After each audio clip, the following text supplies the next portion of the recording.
Johnny Mercer is the Plymouth Moorview MP and joins us in the studio now, also a former army captain. Thank you for coming in. We're saying to our listeners today, the French are bombing Syria. Is it time for the UK to do the same? What is your answer to that question and why? My answer to that question would be yes. It has been all along, really. I think that the only thing that needs to define your foreign policy is the enemy that you're up against. And we are up against an enemy that does not recognise any border between Iraq and Syria.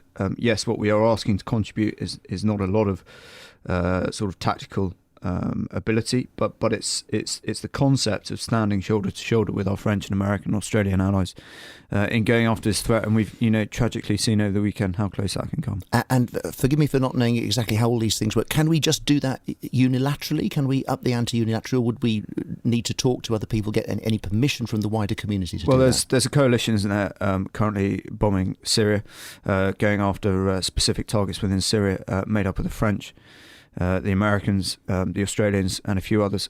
They've asked us to join in. At the moment we haven't done that. So there'd be no problem there. Yeah. No. Your leader David Cameron believes in extending military action, but has reiterated that he won't ask Parliament to vote on it until there is enough support. When do you think that might be? I mean, what would have to happen? Because surely if what's happened in Paris isn't enough, what on earth would be enough? I think that's a really fair point, Bill. I think that if we've seen what's happened in Paris over the weekend, I don't know what else is required to get people to understand that we need to do something about this threat. I totally understand people's position that you can't just go dropping bombs and having no strategy, but that's just simply not the case. The fact is we are doing multiple things to combat the threat from so-called Islamic State, of which targeted strikes like this are one part. And I think we really do need to get on with it. Jeremy Corbyn on television this morning saying we have to be careful. One war does not necessarily bring about peace.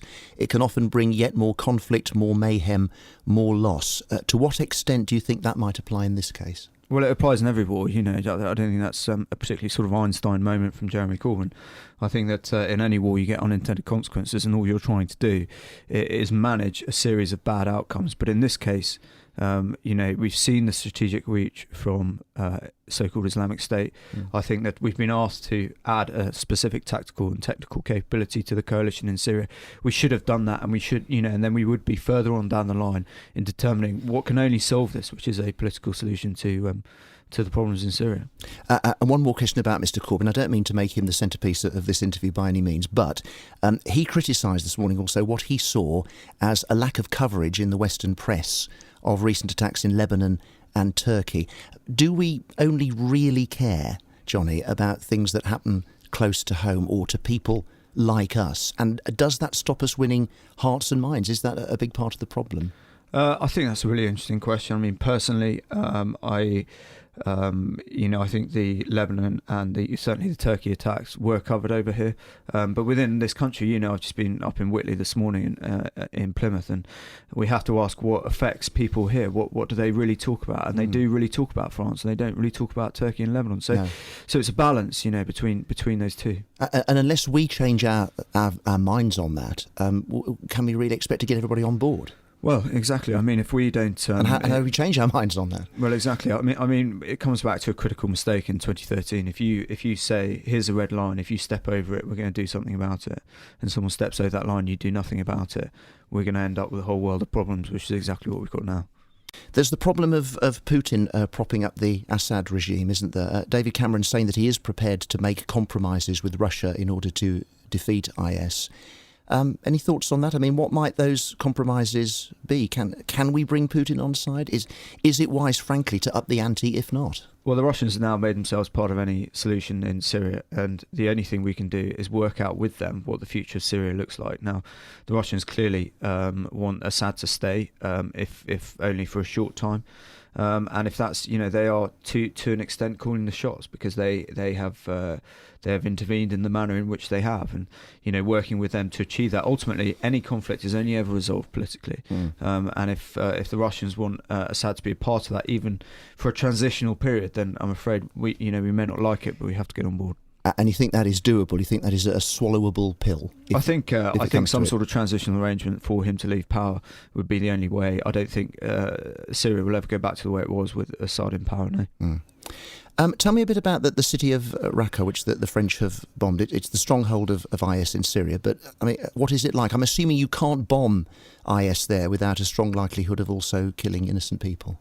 I don't think that's true. I think there are always risks associated with bombing, but certainly, you know, I can't speak for the French, but certainly in the UK military, there is an expectation of zero collateral damage, and so, you know, where these targets are, whether they're in the centre of Raqqa or whether they're in the wilderness, you know, that's why you see a lot of these strikes going in. You see in vehicles when they're transitioning from one place to another, because it's purely a case of mitigating those civilian casualties. So yes, they have bombed Raqqa overnight, but like I say, I can't really speak for the French Ministry of Defence.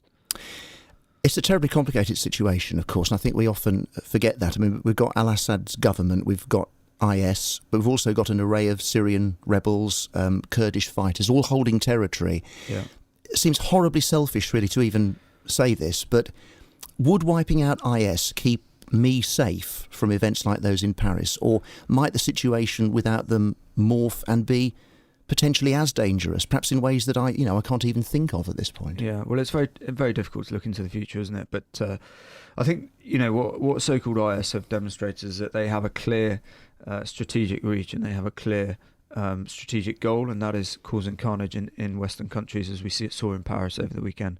And to my mind, very clearly that indicates, you know, we need to do something about that. There will be unforeseen consequences in war, there always are, but we need to work really hard to make sure they're as minimal as possible. And like I say, that's why striking IS can only be part of the solution. It needs to be part of a broader political consensus, because that is the only way you're going to finish this conflict in Syria. And finally, what do you feel your role as an MP is in all this now? You know, in terms of talking to your constituents, in terms of having conversations with people within the Commons and so forth? Well, my role as an MP is, as it always is, which is to go and listen to the people of Plymouth and represent that in the House of Commons. What are they saying to you so far? Well, this morning it was the talk of the town, what had happened in Paris. I think... Any consensus as to what they want to happen? Yeah, and there has been for some time about doing something about so-called Islamic State. But then, you know, we need to go up to the House of Commons and have these conversations up there. There's a very different sort of political landscape, if you like, in Plymouth as there is to London. I think it's an enormous challenge in London. There's a lot of opinions flying around, not a lot of them particularly well informed, and you know, and that is certainly a challenge.